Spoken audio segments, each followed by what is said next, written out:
Surat railway station પર મુસાફરોની નજર ચૂકવી લાખોના દાગીનાની ચોરી કરતી મહારાષ્ટ્રની કુખ્યાત પારધી ગેંગનો પશ્ચિમ railway local crime branch LCB અને સુરત રેલવે પોલીસ જીઆરપી પર્દાફાશ કર્યો છે।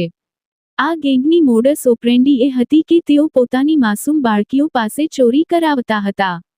પોલીસે ટેકનિકલ સર્વેલન્સ અને ઇન્સ્ટાગ્રામ આઈડીના આધારે આરોપીઓને દબોચી લઈ 15.30 લાખનો મુદ્દામાલ રિકવર કર્યો છે। ગત તારીખ 16 નવેમ્બર 2025ના રોજ રાજસ્થાનના સમદ્દીથી ગંગાનગર દાદર એક્સપ્રેસમાં મુસાફરી કરી વૃદ્ધ દંપતી નેમિચંદ જૈન અને ઉમરાવદેવી સુરત આવ્યા હતા।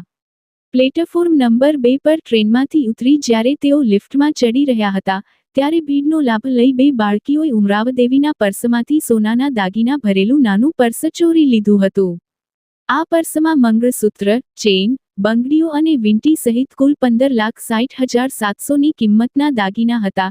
ચોરીની ફરિયાદ બાદ રેલવે એલસીબી અને સુરત રેલવે પોલીસે તપાસ શરૂ કરી હતી। સીસીટીવી ફૂટેજમાં બે સગીર બાળકીઓ દાગીના ચોરતી અને ત્યારબાદ એક સ્ત્રી પુરુષ સાથે સ્ટેશનની બહાર જતી જોવા મળી હતી। તપાસ દરમિયાન જાણવા મળ્યું કે આ પરિવાર પાંડેસરા વિસ્તારમાં ઝૂંપડું બાંધીને રહેતો હતો, પરંતુ ગુનાના દિવસે જ તેઓ ત્યાંથી ગાયબ થઈ ગયા હતા। પોલીસને તપાસમાં એક શકમંદનું ઇન્સ્ટાગ્રામ એડ મળી આવ્યું હતું। ટેકનિકલ સેલના આસી દ્વારા આ આઈડીના આઈપી એડ્રેસ ટ્રેક કરવામાં આવ્યા, જેનાથી આરોપીનો નવો મોબાઈલ નંબર હાથ લાગ્યો હતો। આ ટેકનિકલ મદદથી પોલીસને જાણવા મળ્યું કે ગેંગ હાલ મહારાષ્ટ્રના અમરાવતીમાં છે। કોર્ટે આરોપીઓના 6 દિવસના રિમાન્ડ મંજૂર કર્યા। આરોપીઓએ ચોરીના દાગીના અમરાવતીના વેપારી પવન મહેશજી ભીંડાને વેચ્યા હતા। પોલીસે અમરાવતી જઈ વેપારીની ધરપકડ કરી હતી।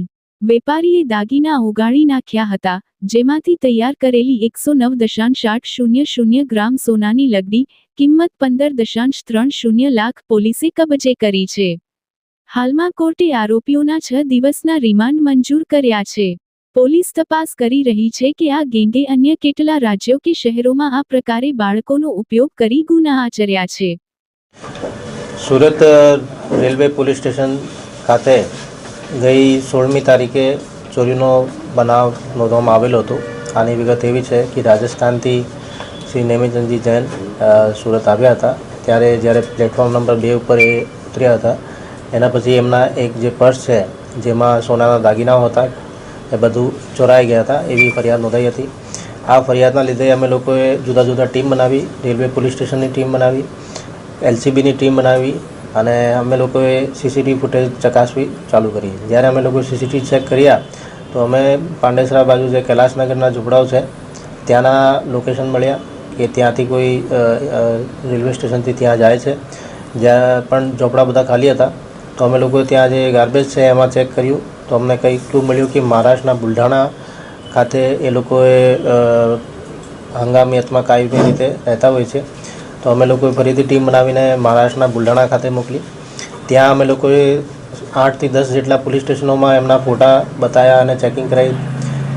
પછી અમે લોકોએ જે એલસીબી ઓફિસ છે ત્યાં એમના ફોટા આપ્યા।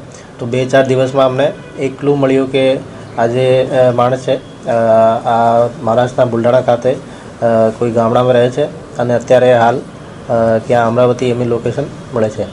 પછી અમે લોકોએ અમારી રીતે એમના ફોટોઝને ચેક કરી એમને ઇન્ટરનેટ ઉપરથી એમના ફોટો દ્વારા ઇન્સ્ટાગ્રામ આઈડી અમે લોકોએ મેળવી લીધી। આ ઇન્સ્ટાગ્રામ આઈડીથી અમે લોકોએ જ્યારે મેટાને કોન્ટેક્ટ કર્યો તો એમના આઈપી ડિટેલ્સ અમને મળ્યા। આઈપી ડિટેલનો આઈપીડીઆર એનાલિસિસ કરીને એમના જે મોબાઈલ નંબર છે એ અમને મળી ગયા। એ મોબાઈલ નંબરનો અમે વધુ લોકેશન અને સીડીઆર કઢાવીને અમરાવતીથી જ્યારે એ લોકો હતા ત્યારથી એમને ટ્રેક કરતા હતા અને જ્યારે ફરીથી એ લોકો સુરતમાં ચોરી કરવા આવ્યા ત્યારે અમને એ લોકોને ઝડપી પાડ્યા। એમની એમો એવી હતી કે એ પોતાની નાની નાની બાળકીઓનો યુઝ કરીને કોઈ વડીલ અથવા એવા દેખાય એના પર્સ ચોરાવી લેતા હતા અને આમાં અમે લોકોએ જે 15.5 લાખનું જેટલું મુદ્દામાલ ગયો હતો 100% આમાં રિકવરી થઈ છે અને જે આરોપીઓ છે અત્યારે જેલમાં છે। Okay sir.